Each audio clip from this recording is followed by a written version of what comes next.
business has a story, and today we're sitting down to find out more about the people and the local businesses in our area. Welcome to Tea Time with the Central Virginia Business Coalition. I'm Heather Alto, And I'm Mike Norfield with Visiting Angels of Lynchburg, America's Choice in Home Care. and we are here today with Melody Divers with Chapel Creek Farms. Welcome. Thank you for having me. Are you ready to spill the tea with us? Oh, yes, let's. Okay, great. So let's just start off with tell us a little bit about the story behind Chapel Creek Farms. Yeah, awesome. Well, everybody probably knows by now that the farm is named after our boys. Creek is our oldest son, and Chapel is our youngest. And when the opportunity came to us to farm full time at a large level, that was an obvious. There was no questions asked. It was going to be Chapel Creek Farms because the boys' names have meaning, and we wanted our farm to have meaning as well. So kind of a legacy there. But the real story, not just behind the name, is that we were approached by an area cattle farmer that was ready to retire, but did not want to see his farm, cattle, property go to waste or all his knowledge go to the side. And he asked Johnny if he would be interested in buying him out. We thought about it. We always knew agriculture was going to be a part of our life. Johnny majored in agriculture at Ferrum. It was always a part of our background, but we never knew it would go to this level. Mm-hmm. So, you know, some people like to go to Vegas and gamble. We farmed. That's how we gambled. And we did the thing. I taught school for 15 years. Johnny had a cleaning and landscaping business, and we just put all the cards into farming, and we farm full time. We're actively buying out the farmers, and we have added more to what we started with as well. So we not only grabbed onto that opportunity, but we've expanded as well. So as you started that adventure and kind of told us that story, like, was there a moment that you knew this was the right choice? This is what we're meant to do? I am very blessed, and I'm going to get up in my feelings, that Johnny is not only like my best friend. He has never steered us off a good path, whether it's relationship wise or financially. He's just a steady. And so when this was proposed to us, I could not wrap my head around what it could look like. But he had the vision, and I trust him. And so his track record was wonderful, so I had no reason not to believe him. And he kept showing me the numbers. He kept showing me this is what can happen if we do this, if we apply ourselves, all of these things. And so I was like, I'm in. I'm doing it. And then I think he really knew I was in when I handed in my resignation after teaching school for 15 years, because that was my dream job. Mm-hmm. So it was just a nice couples moment where you just really trusted each other, and you knew the other person wasn't going to steer you down the wrong path. Mm-hmm. What was kind of your inspiration, though, to take the leap? Like, was there just like, I know you're talking about this certain moment, but like, what kind of inspired? I mean, even Johnny maybe even getting into agriculture. Is that just like, with the family? We both came from agriculture backgrounds. And farming in our life, we always knew it would be in our life. Again, had no idea that it would be at this level. Like, again, in my feelings, God is good. I'm just going to say that. Whatever you think, he's going to surpass it. And this is an example of that. We always felt comfortable with agriculture. And so I do believe, I was probably quietly missing my boys and missing being at home and things like that. So when this opportunity came around, it was, you can be at home, but you're going to have to contribute to the farm. Can you do this? And I was like, yes, sign me up. And it just seemed like, I call it's our new chapter. Mm-hmm. Like we had a great, those years were great when I was teaching and the boys were little, and Johnny was perfect little Mr. Mom in the morning, getting them to school and everything. But it was just a natural transition into this new chapter of life. It just seemed like it was the right fit. It was time for me to come home. Mm-hmm. And first, then the boys started homeschooling. So it was like we all just needed home. For whatever reason, we were being drawn home. So what do you think has been one of your biggest challenges? Oh, my goodness. I I try to be so uplifting about even on a bad day, it's still a good day because I'm not punching a clock, that kind of thing. Right. But some of the challenges has been I have no business background. Johnny does. I'm not a numbers person. I'm not, a marketing person. So I had to learn all of that on the fly. And I studied people. I studied platforms that were, like really successful, whether they were farming or not. And so I am proud that I can say I'm self-taught. I have a lot more to learn, but that was a challenge, like becoming a businesswoman. Mm-hmm. And I've been supported in various avenues. Well, what keeps you pushing forward? Well, if you know me just a little bit, my family means the world to me. And I think a legacy is very important. Like, what are you going to pass down to your children? Maybe there'll be grandchildren in my life one day. But I just want to keep going, and I want to, make a name for ourselves. But also, Johnny and I, we always kind of lean into, our grandparents. Mm-hmm. We feel like we're accomplishing maybe some things that they wish they had have done, and we just kind of feel this inner pride that if they were here, they'd be like, yes, they did it. Their own family property doing this, or we taught them that, or, this work ethic, it's all coming together, the full picture. So I think what keeps us going is just, it feels right. It feels like, this is what we were meant to do. And you touched on this a little bit, talking about how somebody approached you with the farm, but like, why Central Virginia? And is that important for you, or was it just the opportunity? The opportunity was here. Our family roots are here. Now, I'm not from here originally, but when you have children in a state, that becomes where you're grounded. So I just felt like this made sense. It wouldn't behoove us to go look somewhere else because this is home. Mm-hmm. So how has the Central Virginia Business Coalition helped with your journey? Like I said before, in the beginning, I had no business background, and I really leaned into the opportunities, whether they were broad or just I could call you up. Can you help me with this? I need help marketing something. Can you put it, help me with this? I just felt like it was a judge-free zone. If I had a question that now I may think, oh, that's a silly question, but I felt like I could come and be like, I'm being very vulnerable and very transparent. I need help with this, or what does this look like? Mm-hmm. And the other thing was just being surrounded by folks that knew what they were doing. Mm-hmm. It was good company to keep. Yeah. No silly questions. Right? Yes. I see that now, but at the time, I felt like an imposter. Oh, I feel like that all the time. Like, these people know what they're doing. Yep. We don't know what we're doing. Right. That kind of thing. And sometimes the easiest way to get support is give support. And so like you came on the podcast and now you're doing a podcast yourself, right? Yeah. So, and I think you were nervous the first time you came on the podcast a little bit from what I remember. It was a while ago. So, but now like you're doing your own thing and also like that and able to bring other people on and help kind of support them and that's, support agriculture in general. Exactly. So, I'm always going to be an educator at heart. So a podcast to me is just a natural thing to do because it's a way to educate the community. I am on the board for the Ag Advisory Board for Bedford County, and that has given me the position to be the chairwoman for the PR committee, which trying to get PR out about ag in Bedford. And so Media Squatch has been so lovely to let us host a monthly podcast and get to interview folks and really just broaden the community's understanding of what Bedford County's ag has. Mm-hmm. So that's I am a little disappointed the podcast isn't called Look Cows because nobody drives like that would be great, but that's just me personally. I know, so. but there's other animals besides cows. There's a lot. There's chickens. Yeah, so we would hurt somebody's feelings. Yes.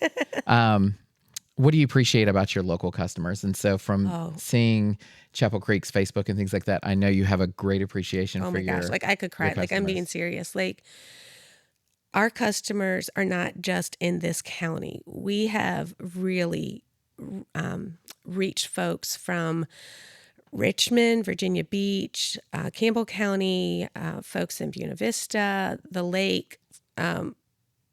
I can't even tell you, Roanoke, Salem, folks are making the drive to come get our product, their grass-fed, grass-finished beef. And when you really stop and think about all the places they passed to get to your store in the middle of nowhere, you can't help but be thankful. Like, it is just so rewarding. We've been blessed to attract folks that have good manners, that are kind. They understand we're a family first, a business second. We really don't have rude people that come. We're just overwhelmed. I know it sounds so, but we're so blessed that we really have people that are really looking for good product, but they are themselves are good human.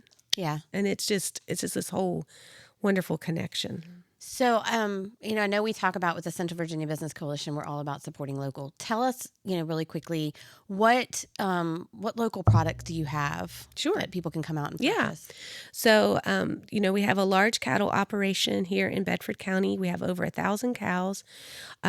We're spanning over 2,000 acres. And in that, we have our beef that we sell. So grass-fed, grass-finished beef you can buy in bulk with our beef share program, which is a quarter, half, or whole. Or you can just come to our storefront on the weekends in Montvale if you want to get some burgers, steaks, roasts, things like that. We have monthly specials and promos and things like that. So those are the things that we offer on the regular. And then a seasonal option that we have is our cider that is pressed with local apples. And that's normally mid-October to mid-December. So just a few months for that. Okay. And then we do a few agritourism events throughout the year. Awesome. So, and we've been a customer, my wife and I have been a customer a few times. And my favorite thing is we were like, what do you use this for? And you gave us like a whole recipe and we went back and made it. It was amazing. So like, it's that the customer care goes beyond making sure people get good beef. Like also, if you want to know the best way to cook this is what we do. And we really like it. And thank you. Yeah. Yeah. We try to, I think a lot of people like coming out to the farm because it's the experience of talking to the folks that are raising your animal. But also the drive is pretty and just you're not going to get that at a box store. You may have that wonderful worker there. I don't want to slant them, but we want it to be an experience. Right. Yeah, absolutely. All right. So we're going to do a few quick fire questions. Okay. The first one is the most controversial question that we ask. Okay. And that is sweet tea or unsweet tea? Sweet. Okay. And what's your favorite local business other than your own?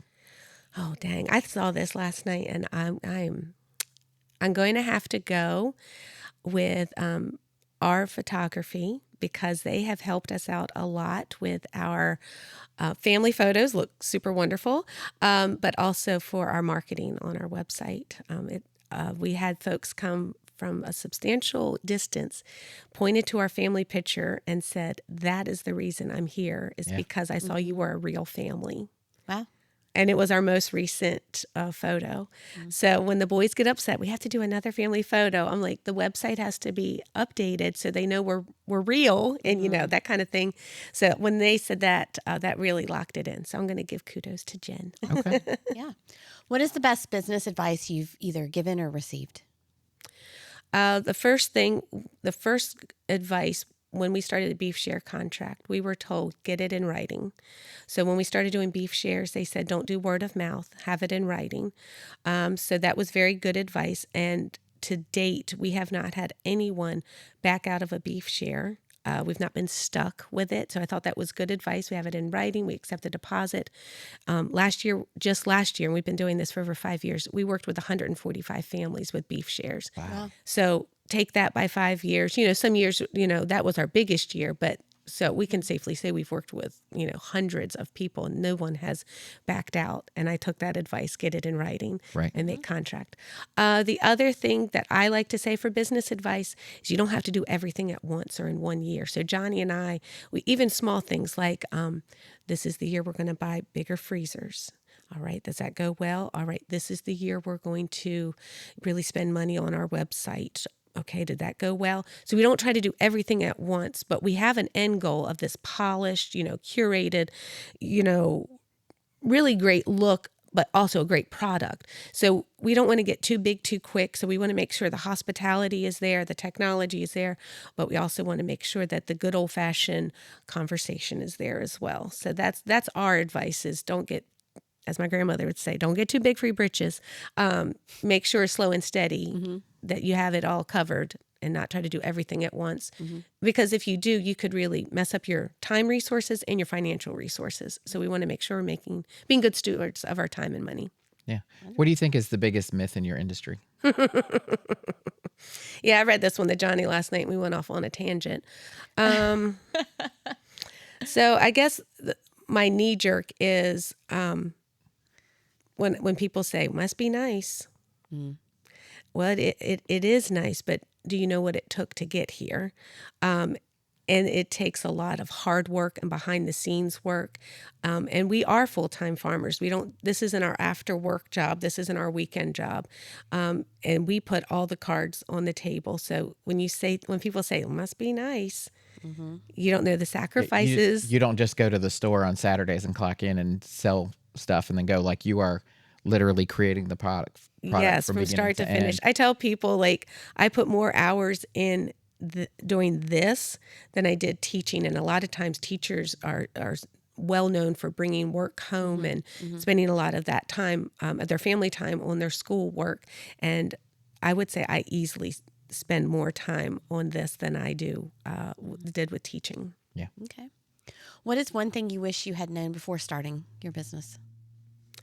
That confidence is epic. You can do so much when you have confidence, not a haughty confidence, but a confidence in your product, confidence in how you market. You know how I said earlier, I felt like an imposter when we started. If I had disregarded that feeling and just been confident, I think I would have gone through some hurdles a little easier. So how can people best connect or support your business? Okay. Well, a fun thing we have coming up is on April the 25th, we have Burgers and Bluegrass at the farm. That's 4915 Pike Road in Montvale. We're going to have Bluegrass. New Standard's going to be performing in the barn, and we'll have Chapel Creek Farm burgers for sale as well. It's $15 per car. We don't care if there's 2 people or 15 people in your car.